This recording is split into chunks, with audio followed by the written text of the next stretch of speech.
Es la predicación correspondiente al domingo 30 de julio de 2023 de la Iglesia Cristiana Cristo Viene de Algeciras. En esta mañana el pasaje de referencia es Romanos, la carta del apóstol Pablo a los Romanos, capítulo 13, versículos 1 al 14. Las semanas anteriores vimos cómo Pablo escribe sobre la Iglesia como pueblo de Dios, como Israel y como cuerpo del Mesías, cuerpo de Cristo, cuerpo del Mesías. En ambos casos, la identidad del creyente nunca es construida como una relación solitaria o individualista con Jesús, sino que tenemos una identidad, llamaríamos corporativa, como pueblo de Dios y como cuerpo del Mesías. Así que somos depositarios de las promesas hechas por Dios a Israel, pero también de la vocación y de la responsabilidad que ello comporta. Así que conformamos un nuevo mundo de relaciones sociales y unas nuevas formas de vida por las que estamos en el mundo. Estas formas de vida, como cuerpo del Mesías, son las que Pablo describe en Romanos 12 y que continúa en Romanos 13. Ahora bien, ¿de qué habla Romanos 13? Se trata de un pequeño tratado de política. Aquí Pablo entra en cuestiones que nosotros llamaríamos políticas, aunque para Pablo no es un ámbito distinto, diferenciado, porque para nosotros la política, la economía, la cultura, la religión son cosas distintas, pero para Pablo no.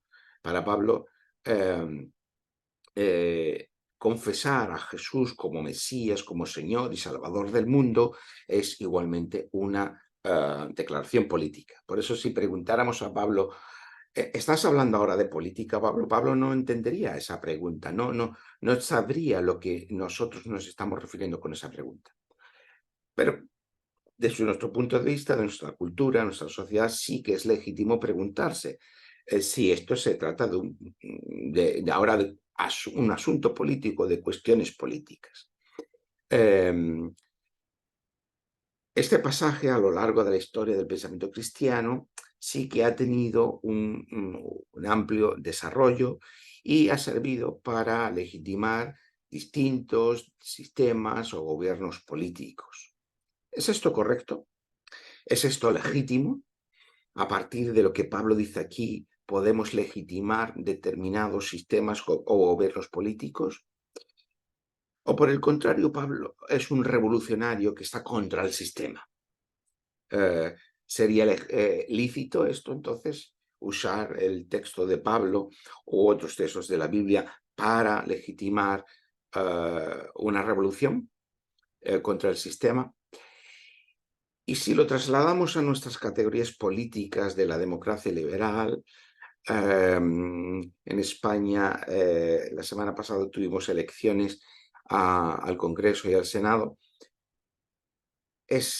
¿El reino de Dios está más cerca de la derecha política o de la izquierda política? Todas estas preguntas son pertinentes y son necesarias, incluso son importantes que como cristianos nos las hagamos y las podamos responder. Si comenzamos la lectura en los versículos 1 y 2 de este capítulo 13, podemos leer: toda persona debe someterse a las autoridades superiores, porque no hay autoridad que no provenga de Dios, y las que hay han sido establecidas por Dios. De modo que quien se opone a la autoridad se resiste a lo establecido por Dios, y los que se resisten se ganan su propia condenación. Sobre la base de estos dos versículos, pareciera que la cosa está clara.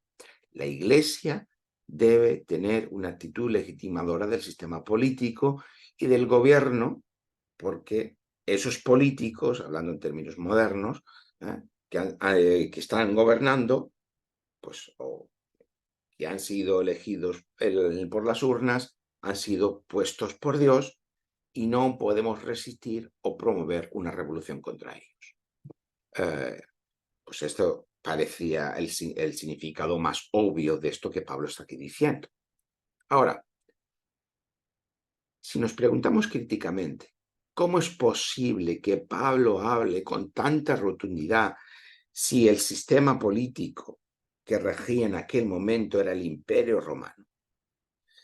Y aquel, obviamente, era un sistema social y político profundamente desigual, en el que unos muy pocos tenían la mayor parte de la riqueza y que las mayores capas de la sociedad pues vivían con unos niveles de renta muy pequeños y muchos millones vivían en la esclavitud, que la esclavitud con grados distintos de precariedad, digamos. Un sistema social en el que se basaba, como hemos dicho, económica, social y políticamente en la esclavitud de millones de personas y en la represión violenta tanto de esclavos como disidentes por medio de la cruz, por no hablar de otros muchos aspectos. Obviamente sería imposible retratar con mínimamente justo, hacer una imagen mínimamente justa en tan poco espacio de tiempo, pero podemos retratar así a grandes rasgos que no estamos hablando de un sistema social y político ideal, ni mucho menos. El propio Pablo era ciudadano romano, pero también en determinados momentos va a sufrir las consecuencias de este sistema político. Por tanto, ¿cómo es posible que Pablo hable con esa rotundidad de un sistema político que dista mucho de ser una situación deseable, ¿no?, para la mayoría? Debemos aclarar algunas cosas en relación a este tema. La primera premisa que Pablo establece con estos versículos es que no hay autoridad que no provenga de Dios. Cuando leemos esto, como ya hemos dicho, pareciera que siempre tenemos que acatar lo dicho o hecho por cualquier institución social y política porque Dios la ha puesto. Entonces, no cabe la disidencia, no cabe la crítica, no cabe nada más que, bueno, como Dios lo ha puesto, pues tenemos que acatar lo que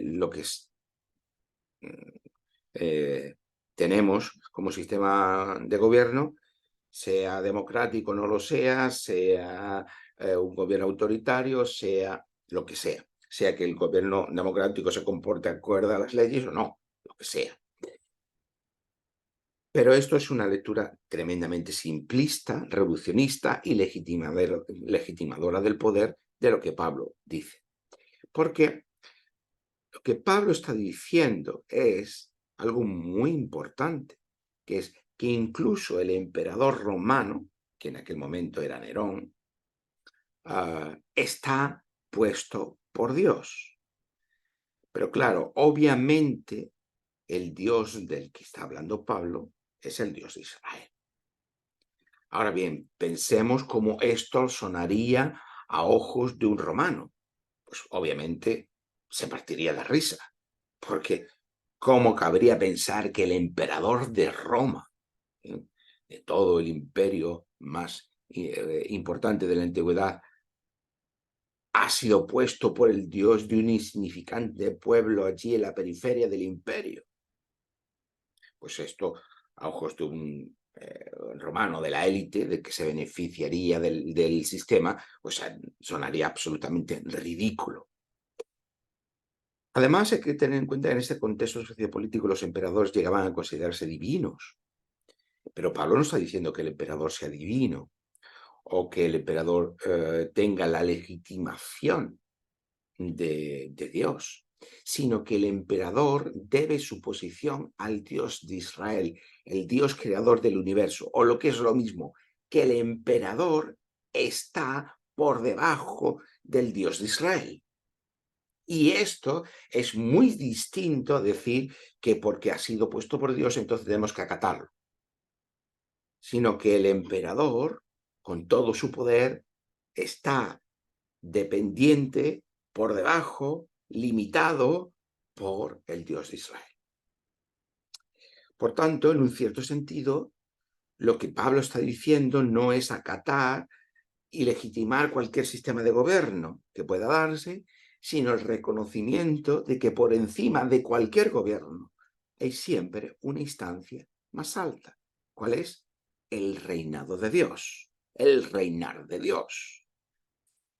Y Pablo ya nos ha explicado suficientemente que ese reinar de Dios ahora está llegando por medio de ¿quién?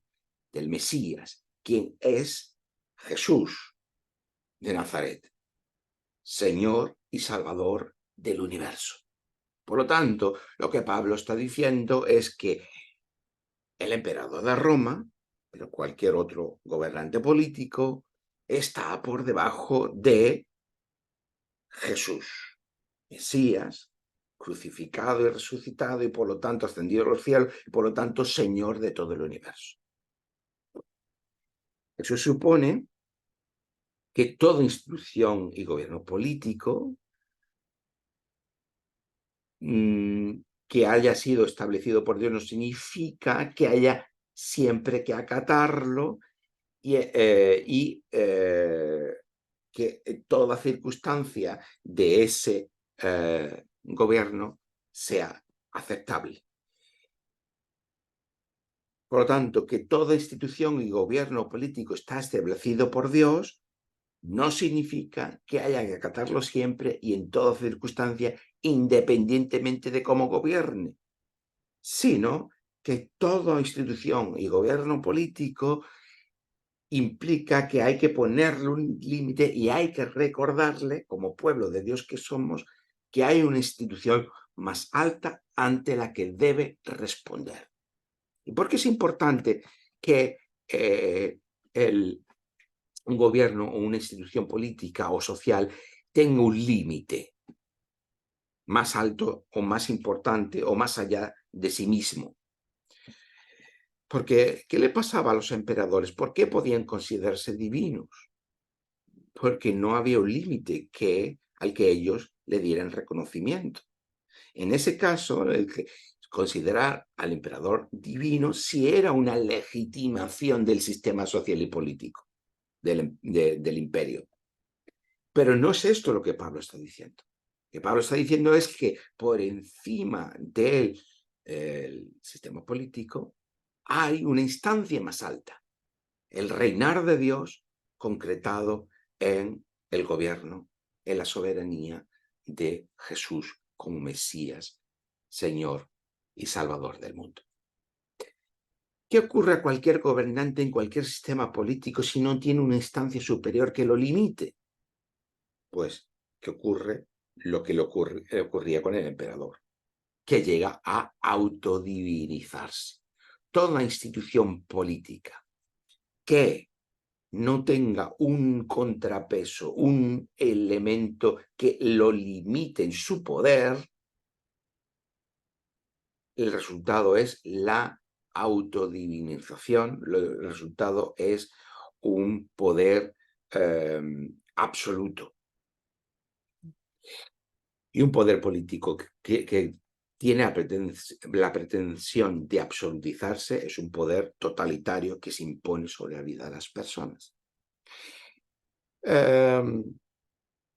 Por lo tanto, el poder político tiene que estar limitado. Las instituciones sociales y políticas tienen que estar limitadas en su poder. Esa autodivinización es la tentación del Edén. Seréis como dioses. Así que la primera premisa de la teología política de Pablo es que cualquier sistema político y de gobierno requiere un límite, requiere un contrapeso a ese poder y requiere que alguien cumpla la función profética recordándole que hay una instancia superior a la que debe rendir cuentas, el Dios bíblico, el Dios que se nos manifiesta en la narración de la Escritura, que es el Dios creador de todo el universo. Y hay alguien que debe cumplir con esta función profética, que es el pueblo de Dios, con su confesión de que Jesús es Señor y Salvador. Esa confesión tiene una implicación política muy importante porque supone que toda la institución política y social de cualquier sociedad y cualquier sistema de gobierno está limitado en su poder frente a esta otra institución más alta, Señor Jesús, Señor y Salvador. En segundo lugar, un sistema político establecido por Dios no significa que esté aprobado por Dios, y aún menos significa que su gobierno sea bueno y justo. Así que no hay que confundir las cosas. Eh,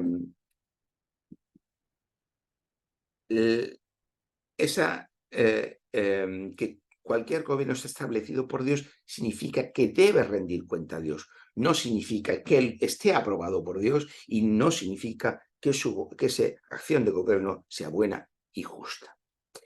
De hecho, es lo que ocurre con Israel, con Israel como pueblo, que tenemos en la narrativa de la Biblia, que los reyes están establecidos por Dios, pero no significa que estén aprobados por Dios. De hecho, los profetas que traen el mensaje de Dios están constantemente criticando y deslegitimando las acciones de gobierno de los reyes de Israel. Muy pocos reyes de Israel están sancionados como en su gobierno de forma positiva. La mayoría están deslegitimados y mucho menos las acciones de gobierno de esos reyes fueron justas y buenas. Todo lo contrario. Ahí están todo el mensaje de los profetas. Es más, la promesa de Dios de un rey que sí va a reinar justamente es precisamente porque los reyes de Israel no cumplen esta función. Y todas las expectativas del Mesías es precisamente la promesa de un rey justo y bueno, que efectivamente va a traer la justicia y el orden y la bondad en su acción de gobierno, no solamente sobre Israel, sino sobre todo el mundo. Por lo tanto, esto es algo a tener en cuenta. Cuando Pablo está hablando de que toda autoridad está puesta por Dios, no significa que esté aprobada por Dios y que su acción de gobierno sea buena y justa.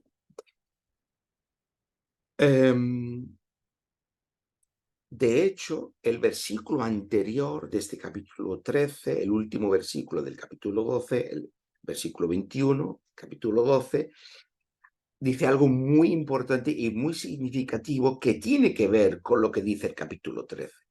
El capítulo 12 termina, el versículo 21, diciendo: no seas vencido de lo malo, sino vence con el bien el mal.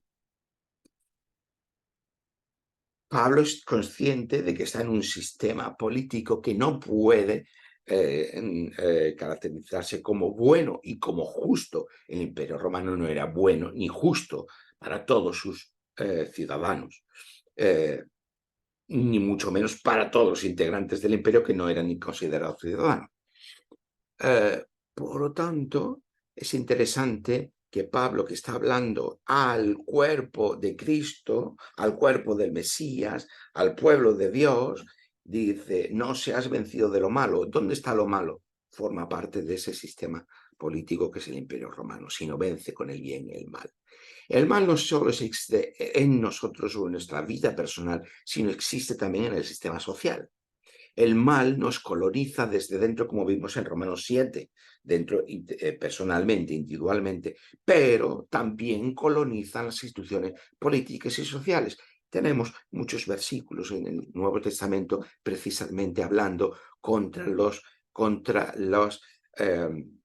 principados y potestades y los poderes que gobiernan en el mundo. Por lo tanto, el mal también coloniza las instituciones políticas y sociales. Y no debemos ser ingenuos. El mal se hace presente en cualquier sociedad, sea como se llame como se llame y tenga el sistema de gobierno que tenga. Pero como cuerpo del Mesías y como pueblo de Dios, no debemos combatir el mal con el mal, porque en ese caso seremos vencidos por el propio mal. Por el contrario, debemos vencer el mal con el bien. Teniendo esto claro, debemos renunciar a la venganza porque Dios pone orden en el mundo por medio de su justicia, que es lo que nos dice el versículo anterior al versículo 21, 19 y 20. Y aquí, en este versículo, Pablo está haciendo referencia a el libro del Deuteronomio, capítulo 32, que ya hemos visto, ya ha sido citado, y Pablo ya ha hecho referencia a lo largo de la carta a este capítulo 32, y no solamente el capítulo 32, sino al pasaje que va de los capítulos 28, 29, 30, 31 y 32. Pero concretamente, Pablo está haciendo aquí referencia al versículo 35, que como siempre decimos, tiene en cuenta todo lo que es el pasaje en su conjunto. Por lo tanto, centrándonos en el capítulo 32, Deuteronomio 32, se narra la constitución del pueblo de Israel por Dios mismo, pero a pesar de ello, el pueblo de Israel llega a ser infiel a Dios, y por ello Dios suscita sus celos con un pueblo que no es pueblo y un pueblo que es insensato porque no conoce la ley, un pueblo que no es pueblo porque no forma parte del pacto de Dios con Israel, y un pueblo que es insensato porque no conoce la ley, que es lo que Pablo cita en Romanos 10, capítulo 19, y ya vimos en su momento lo que esto significaba, la importancia de que los gentiles están incorporados al pueblo de Dios. Y aunque sufren el exilio como parte del juicio de Dios, porque se ha olvidado de Dios, Dios mismo se acuerda de su pueblo y lo reivindica por medio de su justicia. Y ahí es ese versículo de no te vengues tú frente al resto de naciones, sino Dios va a poner orden en el mundo por medio de su justicia. ¿Qué significa entonces lo que Pablo está diciendo con esta referencia al Deuteronomio? Que aunque el pueblo de Dios sufra a manos del sistema político reinante, en este caso está hablando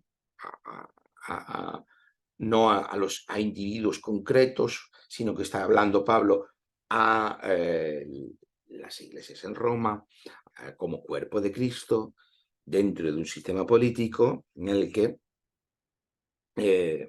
va a tener confrontaciones, y de hecho una de esas primeras confrontaciones va a ser a mano de Nerón, que es el emperador que está reinando en este momento.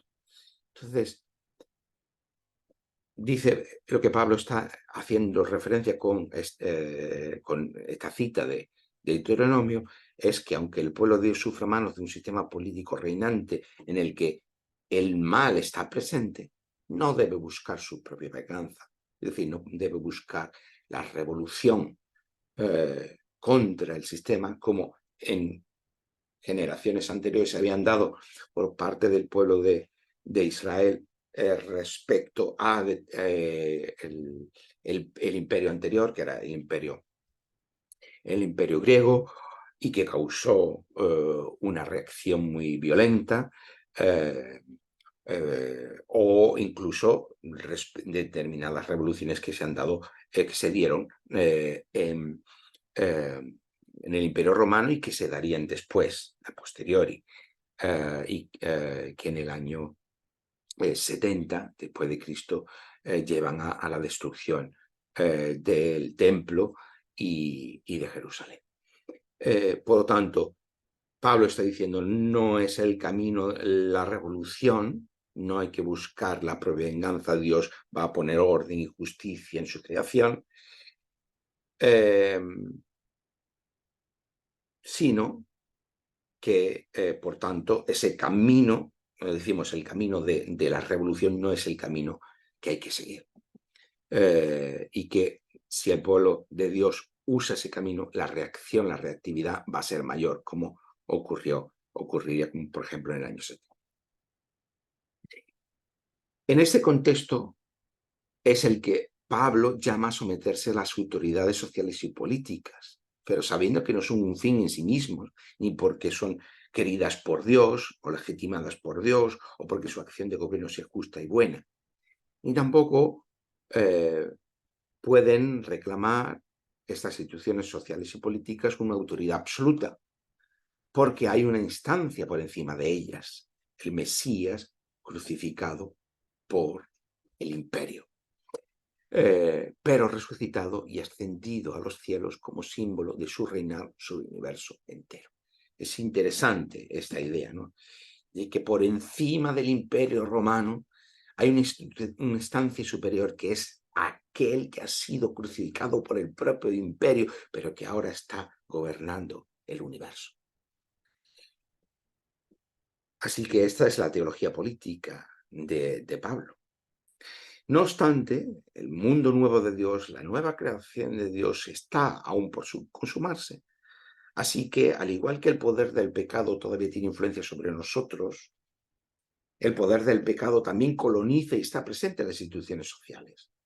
Así que es necesario una limitación del mal en la sociedad, incluso en términos humanos. Por tanto, esos versículos 3 y 4 del capítulo 13, el orden social y sus instituciones sociales y políticas cumplen unas funciones de control y de limitación del mal que está presente en la sociedad. Así que no podemos tener una imagen idealizada de la sociedad ni del orden social. El mal está presente y debe ser limitado. Y las instituciones que sean buenas y justas están para precisamente limitar y ordenar ese mal que está presente en la sociedad.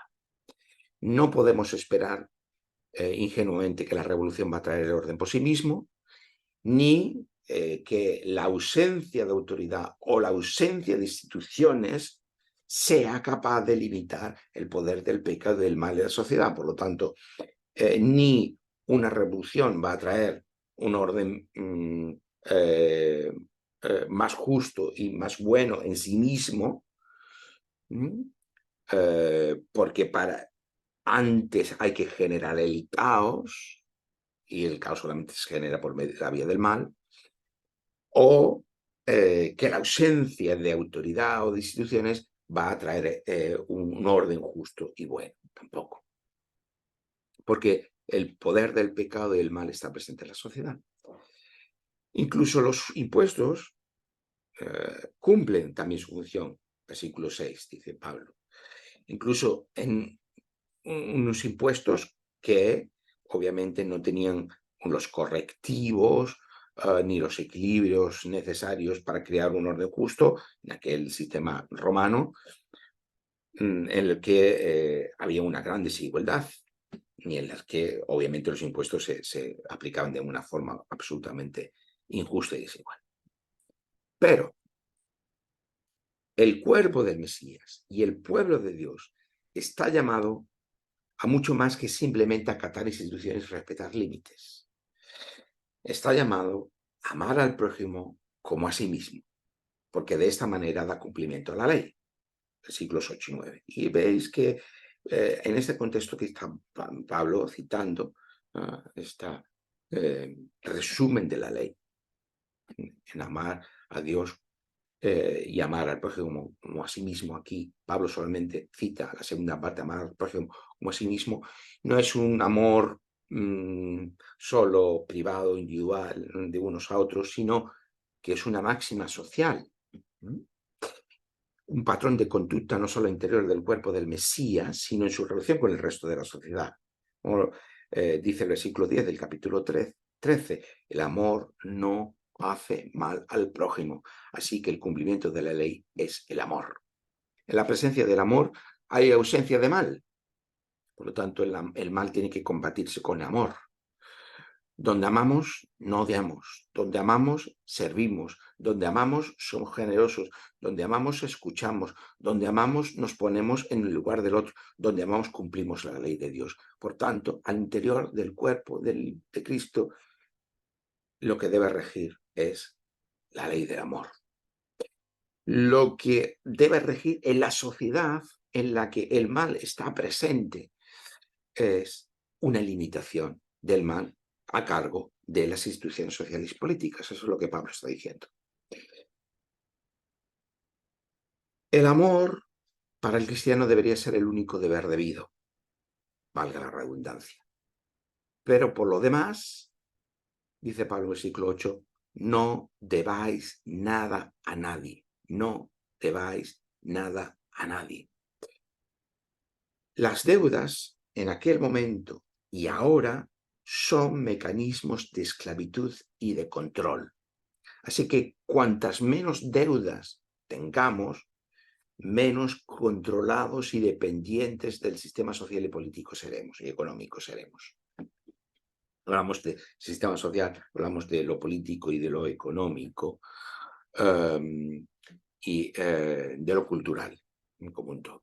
Pero bueno, estamos concentrándonos hoy más en el ámbito político. Otro día hablaremos del sistema económico. En ese sentido, las deudas, por supuesto, tienen que ver con el sistema económico, con el orden económico. Por lo tanto, ya decimos que Pablo está viendo la sociedad como un todo, no con partes diferenciadas. Pues, en cualquier caso, la ausencia de deudas, y eso es algo que no debemos olvidar, nos da libertad respecto al sistema social. Un estado endeudado es un estado dependiente y débil de otros. Una casa endeudada es una casa dependiente y débil. Así que el objetivo para nuestra propia casa debe ser siempre tener las menos deudas posible. Y por último, dice Pablo, versículos 11 al 14, haced todo esto conociendo el tiempo en que vivimos, dice Pablo, que ya es hora de levantarnos del sueño, porque ahora nuestra salvación está más cerca de nosotros que cuando creímos. El cristiano siempre tiene que vivir bajo la expectativa de que la salvación está cerca. Como dice el Evangelio, levantad vuestras cabezas, porque vuestra redención está cerca. Sigue diciendo el apóstol Pablo, la noche está avanzada y se acerca el día, el amanecer de un nuevo mundo, nuevos cielos y nueva tierra. Desechemos pues las obras de las tinieblas y vistámonos las armas de la luz. Al contrario, no estemos regidos, dice el versículo siguiente, el 13, no lo he citado porque para no quedarnos solamente las cosas que dice Pablo, sino damos una perspectiva general. Las obras de tinieblas están en el mundo, están en la sociedad, el mal está presente en la sociedad.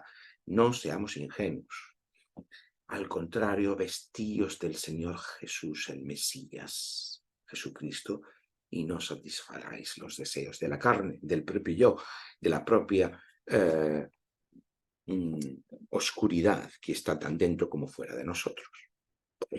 Como cuerpo del Mesías, vivimos teniendo conciencia de que un nuevo mundo está por amanecer, que la salvación de Dios está cada día más cerca y que, por tanto, toda institución o proyecto político solo puede ser relativo y provisional. Así que unas nuevas formas de vida están asociadas y anticipan la realidad de la nueva creación de Dios. Esas nuevas formas de vida las encarnamos vistiéndonos cada día del Señor Jesús, el Mesías. Vestirnos cada día es símbolo de este vivir del Mesías y en el Mesías. Si retomamos las preguntas del principio, podemos decir que el cristiano y que la Iglesia como pueblo de Dios no es un mero legitimador del statu quo del sistema social y político y económico, ya que con su confesión pública de Jesús como Señor y Salvador recuerda y limita que toda autoridad tiene una responsabilidad frente a Dios. Y por eso, porque el Evangelio tiene este mensaje tan potente políticamente y socialmente en la modernidad, se ha convertido en una religión privatizada. La cultura y la sociedad moderna han hecho de la religión un constructo privado para que especialmente la religión cristiana deje de tener este papel político y social tan importante, que está incrustado, que forma parte de la esencia de su mensaje, de aquello que la Iglesia no debería haber olvidado nunca de proclamar y de encarnar socialmente. Así que no debemos acatar lo mandado de manera acrítica, es decir, sin crítica, sino que tenemos que tener una conciencia de que toda institución humana y todo sistema político tiene una importancia relativa y temporal frente a una fidelidad mayor que tenemos, que es la de seguir a Jesús como Señor de todo el universo. Eso puede hacer del cristiano un revolucionario, pero no a la manera de aquellos que quieren imponerse o cambiar todo por la fuerza, porque espera la justicia justificante y ordenadora de Dios, no solo de sí mismo, sino de toda la creación. Pero además, la revolución del cristiano es la revolución del amor, porque con ello cumple la ley de Dios. Y por último, debemos sustraernos a la lógica de nuestro sistema social que nos dice que el Evangelio no tiene nada que ver con la política. El Evangelio consiste en el anuncio de que Dios reina, y concretamente ha empezado a reinar por medio de Jesús, el Mesías, Señor y Salvador. Así que no hay más mensaje, no hay mensaje más político que este. Esto significa que ni la izquierda política ni la derecha política pueden aspirar a tener de su lado la verdad y la posesión del Evangelio.